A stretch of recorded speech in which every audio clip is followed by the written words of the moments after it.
Meus irmãos, minhas irmãs, que Jesus nos abençoe. Que Ele continue sendo o caminho por onde devem trilhar os nossos pés. Muitos os chamados, poucos os escolhidos.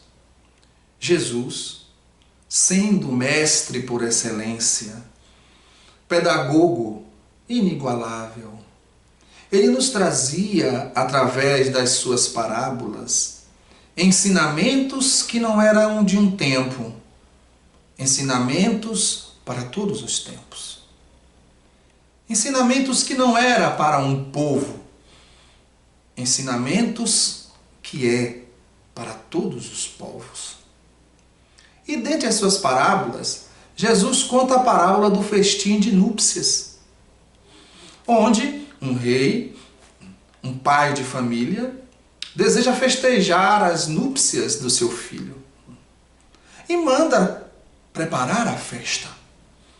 Uma festa maravilhosa, um ambiente lindo, perfeito, as iguarias, todo preparado com muito amor, com muito zelo, para os convidados festejarem com ele as núpcias do seu filho. E ele pede para os seus servos irem convidar as pessoas. E os servos vão.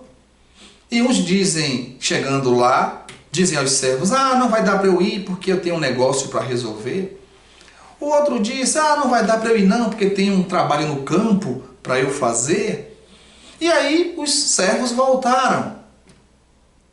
O Senhor pediu novamente que os servos fossem buscar, levar o convite àquelas pessoas. E esses servos foram. E os homens, além de não aceitarem, ainda maltrataram, surraram os seus servos. O Senhor se revoltou com isso e mandou destruir a cidade. Depois chamou os servos e disse: a festa está pronta. Temos que comemorar as núpcias do meu filho. Saiam pelas ruas, pelas esquinas, tragam quem vocês encontrarem, mas a festa vai ter que acontecer. E assim foi feito. E a festa encheu de gente. Só que ele percebeu na hora do jantar, na mesa, ele percebeu que uma das pessoas não estava com a roupa nupcial. E ele disse: meu amigo, como você entrou aqui sem essa roupa nupcial? Amarre as mãos e os pés e o coloque para fora. Lá haverá choro e ranger de dentes, porque muitos são chamados e poucos são os escolhidos. Quando nós analisamos essa parábola de Jesus, parece uma coisa sem sentido, não é verdade? Como é que você recebe um convite para uma festa de um rei e diz que não tem tempo, que vai para o seu campo, que vai resolver os seus negócios? Depois ainda maltrata os mensageiros. Mas isso aconteceu. Porque em realidade, esse rei é o pai. A festa, o local, é o seu reino.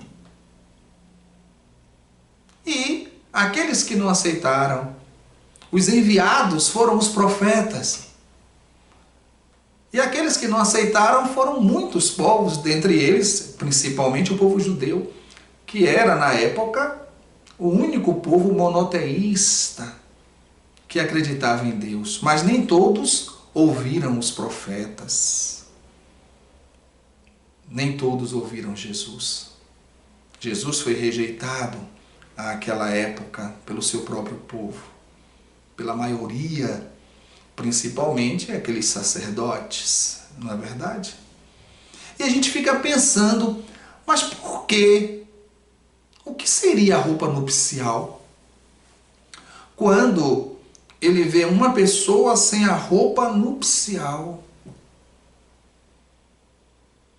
essa roupa é tecida pelas virtudes. É tecida pelo sentimento de amor. de fraternidade, de solidariedade, pela pureza do coração. E se nós formos olhar, meus irmãos e minhas irmãs, a história da humanidade, nós vamos perceber que em todos os momentos Deus chama as pessoas. Ele enviou os profetas, ele enviou os sábios, ele enviou Jesus.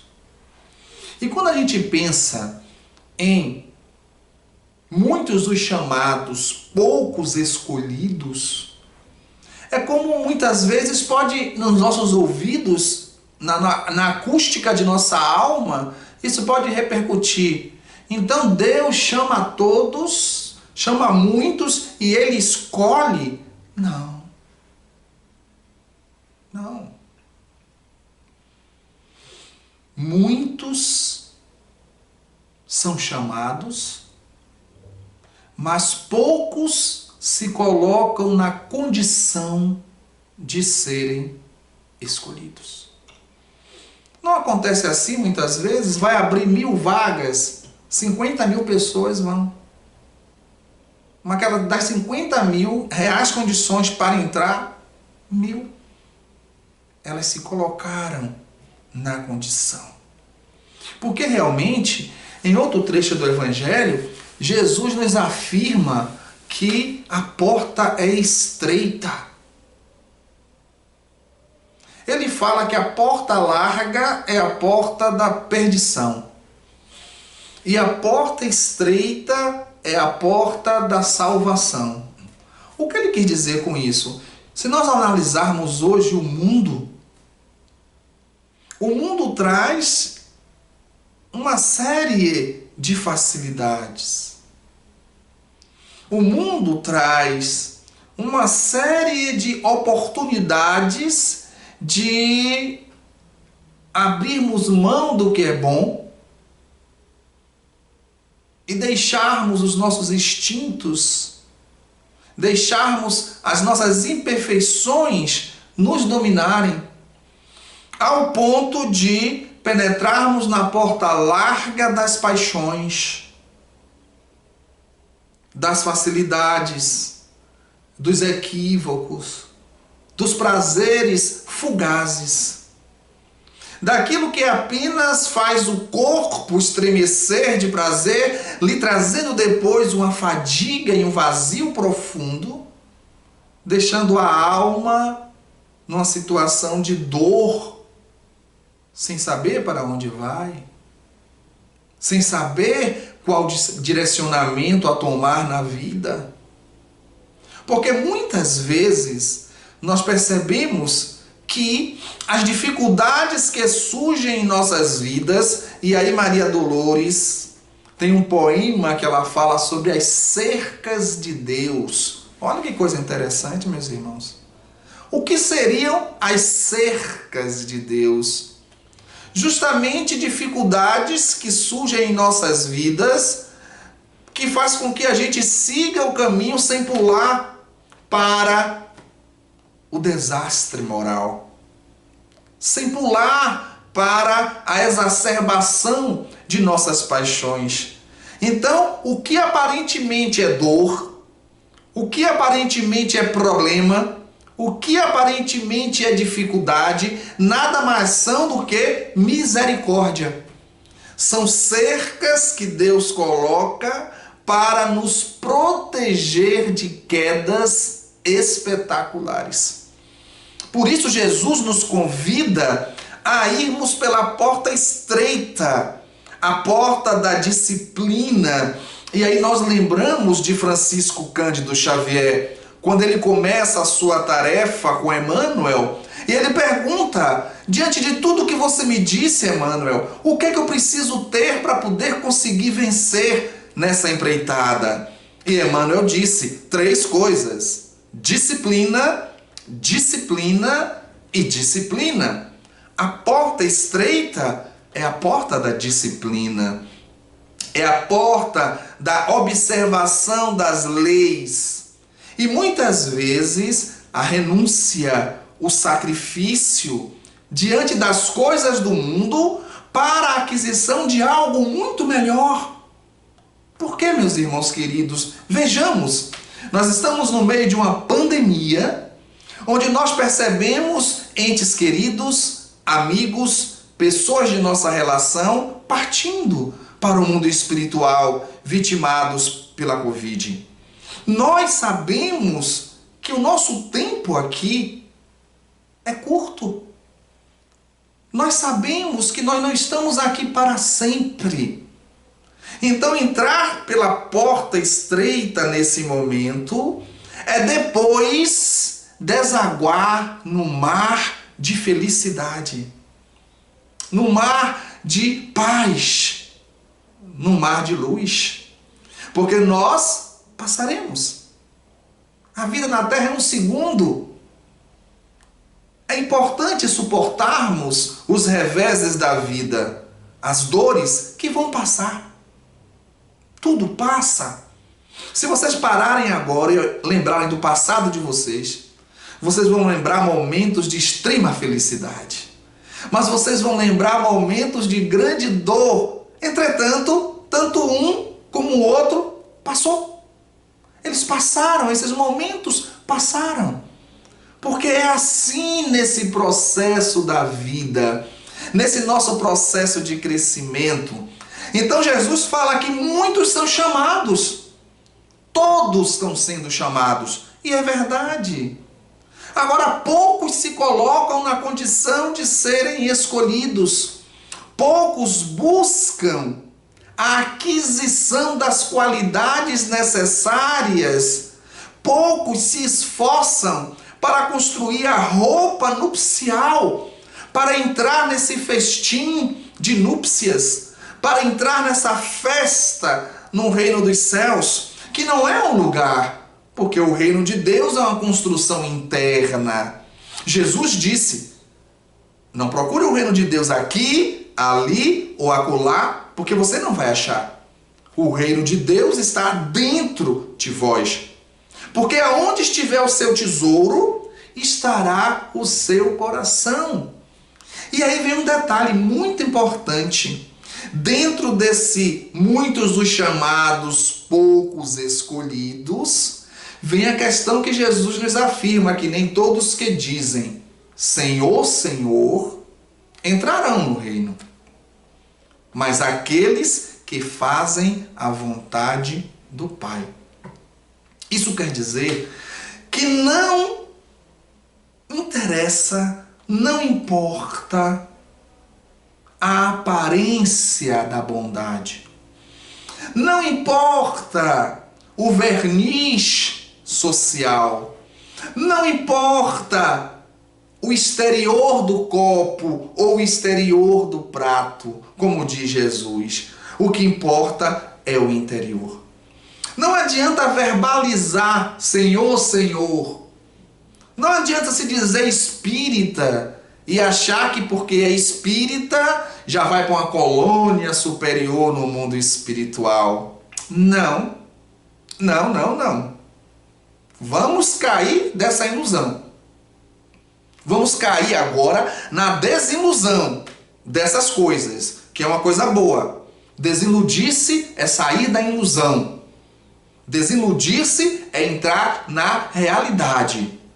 E os espíritos nos dizem, principalmente Manuel Filomeno de Miranda, que muitos espíritas estão chegando no mundo espiritual em estado lamentável, porque acham que durante a caminhada na Terra, ser espírita, porque leu centenas de livros, porque foi presidente durante muitos anos de centro espírita, porque foi passista, porque trabalhou na mediúnica, porque foi palestrante, muitos aplausos nas palestras, acham que depois no mundo espiritual vão ser recebidos por Dr. Bezerra, por Francisco de Assis e por outros.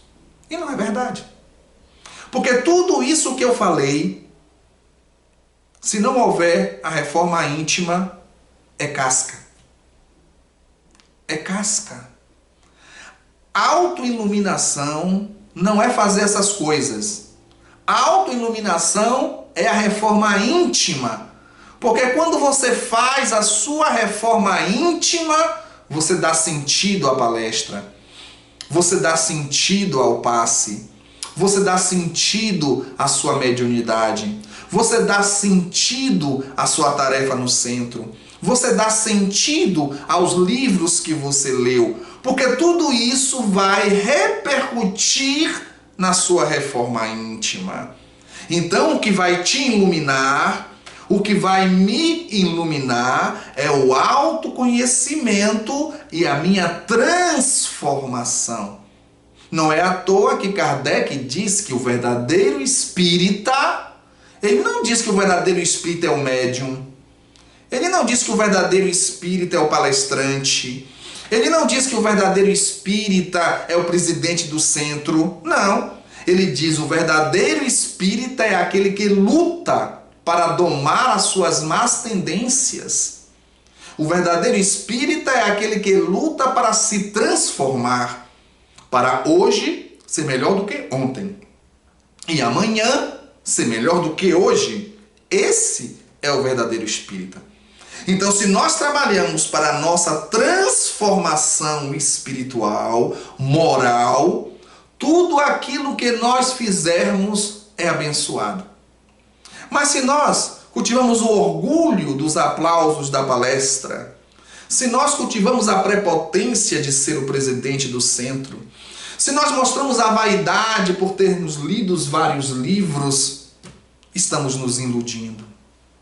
E chegando no mundo espiritual, estaremos nos decepcionando conosco, caindo numa desilusão. E os espíritos dizem que muitos espíritas relatam lá que a maior dor é a sensação do tempo perdido, a sensação de não ter aproveitado e ter se iludido durante a vida. Por isso, nem todos que dizem Senhor, Senhor, entrarão no reino dos céus, mas aquele que faz a vontade do Pai, esses sim serão escolhidos, porque fizeram a vontade do Pai. E aqueles outros, Cláudio, terão outras oportunidades, porque Jesus disse que nenhuma de suas ovelhas iria se perder. Ele disse que um dia seria um só pastor para um só rebanho. Então esse momento vai chegar. Se nós perdermos a oportunidade hoje, teremos outras oportunidades. Entretanto, um tempo maior de sofrimento, um tempo maior de angústia, um tempo maior de dor. Por isso, vamos tentar aproveitar agora. Porque reconhece-se o cristão pelas suas obras. Não é verdade? Jesus no Evangelho ele diz assim: a cada um segundo as suas obras. A cada um segundo as suas práticas. Não é apenas ficar no desejo. Desejar não é realizar.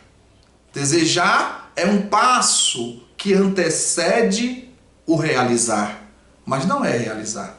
Ficar só na vontade não vai construir. Nós temos que ir para a luta, porque o cristão será reconhecido pelas suas obras. De que adianta eu, na palestra espírita, encantar aqueles que me ouvem e não dar bom dia ao porteiro? Tratar mal ao rapaz que está varrendo a rua? De que adianta isso? De que adianta eu ir para uma sala mediúnica trabalhar e maltratar o meu vizinho, trair o meu amigo, perder as oportunidades de servir, fazer como diz Dr. Bezerra de Menezes, mandar para outros o anjo da caridade que bate na minha porta para que eu possa trabalhar, amar e servir? Estão entendendo, meus irmãos e minhas irmãs? Que seguir Jesus não é uma atitude verbalista. Seguir Jesus não é um gestual de levantar a mão e dizer eu quero e estou salvo. Não. Seguir Jesus é um trabalho constante, diário, de transformação, onde nós vamos tecendo essa roupa nupcial que nos possibilitará a entrada nesse festim de núpcias. Então nós precisamos acordar. Precisamos desenvolver em nós essa percepção de que a transformação interior é algo prático, não é teórico. Os chamados de Deus, os chamados de Jesus para cada criatura humana, esses chamados são incessantes. Não é apenas na doutrina espírita.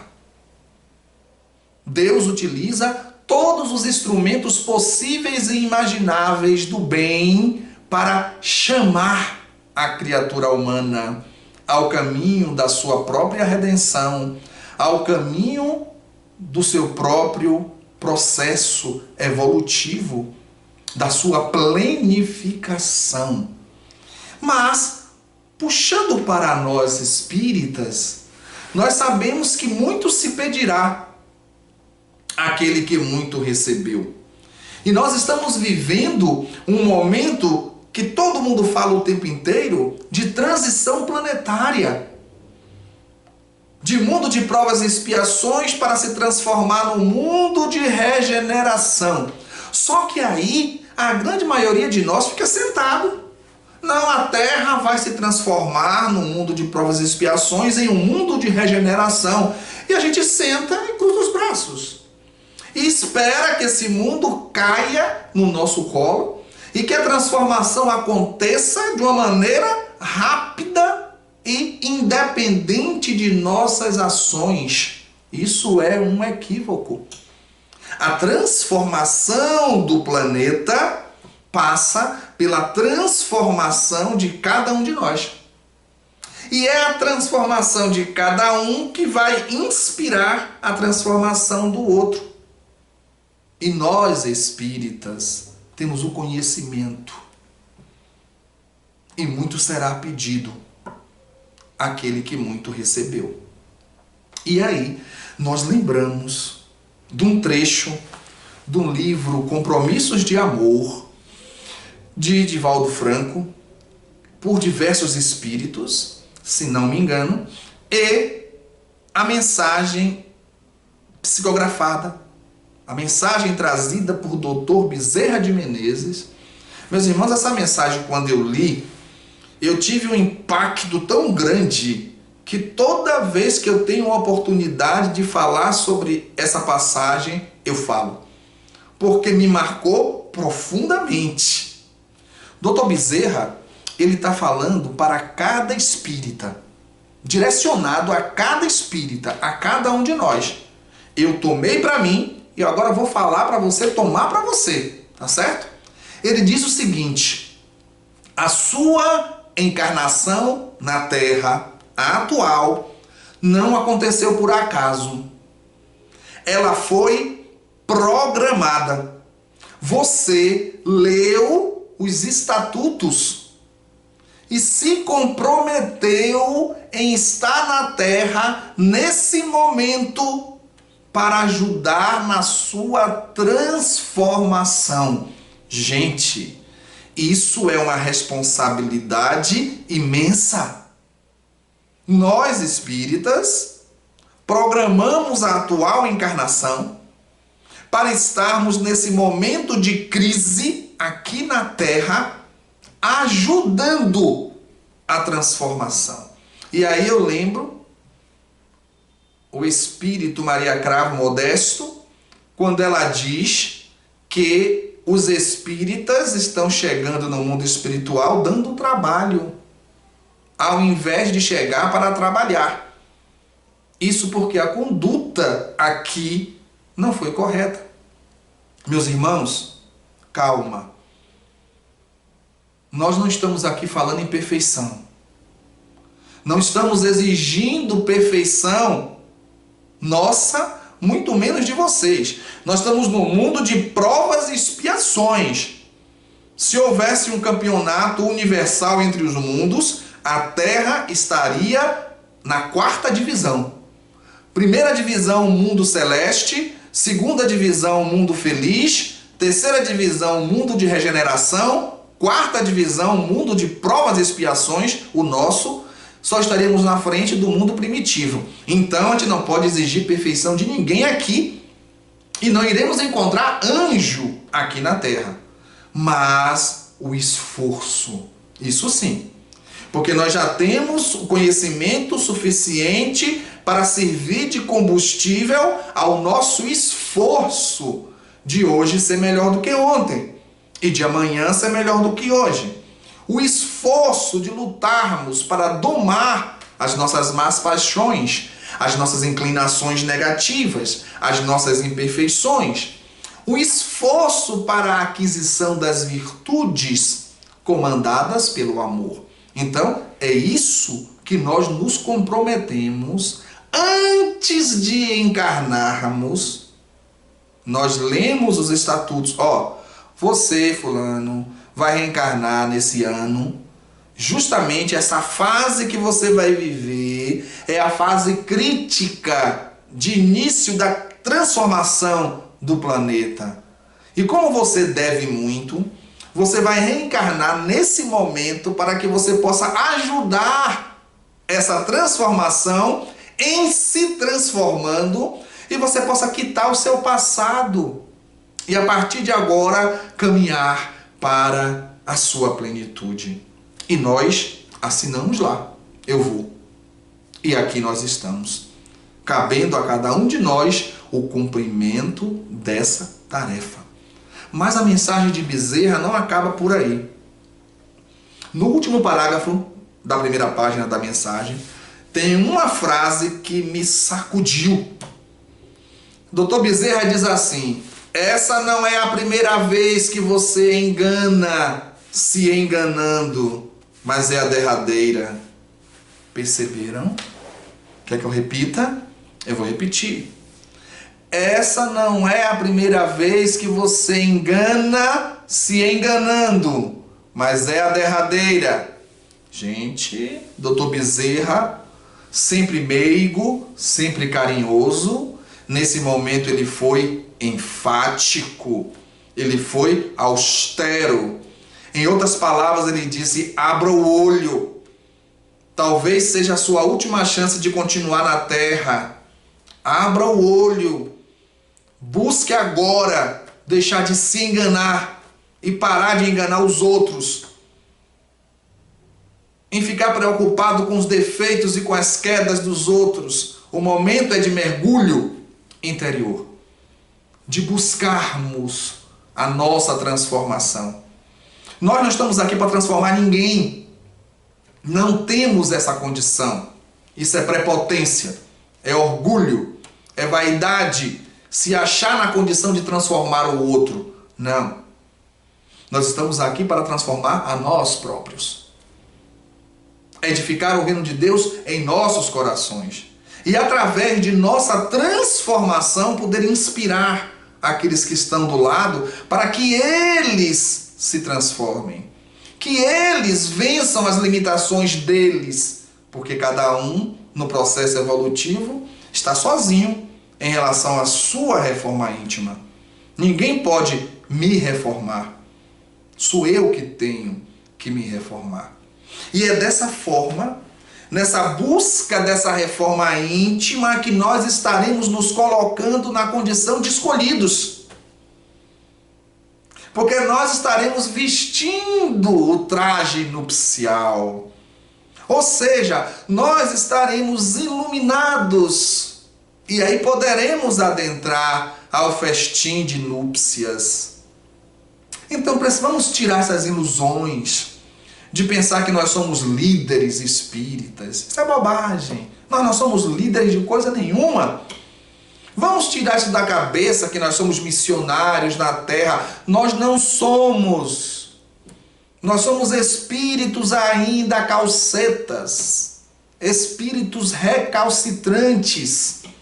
Somos espíritos que trazem do passado um conteúdo de equívocos, minha gente. Não é porque a gente leu 10 livros, 50 livros, 100 livros espíritas, não é porque a gente já tem um certo conhecimento que já somos seres iluminados. Não. Somos não. Somos não. Aquele que quiser ser o maior, que seja o menor. Aquele que deseja ser o Senhor, que possa ser o servidor de todos. Jesus, o maior de todos, se tornou o menor para fazer com que a gente possa crescer. Então vamos sair do pedestal, sair dessa postura de intelectual, de que sabe tudo, de que está aqui para conduzir pessoas. Não estamos, não. Nós somos ovelhas tresmalhadas, que agora que estamos voltando para o aprisco por misericórdia de Jesus, para tentar, como um filho pródigo, retornar à casa do meu Pai. Então é isso, meus irmãos. Muitos os chamados, poucos escolhidos, não é porque Deus é parcial.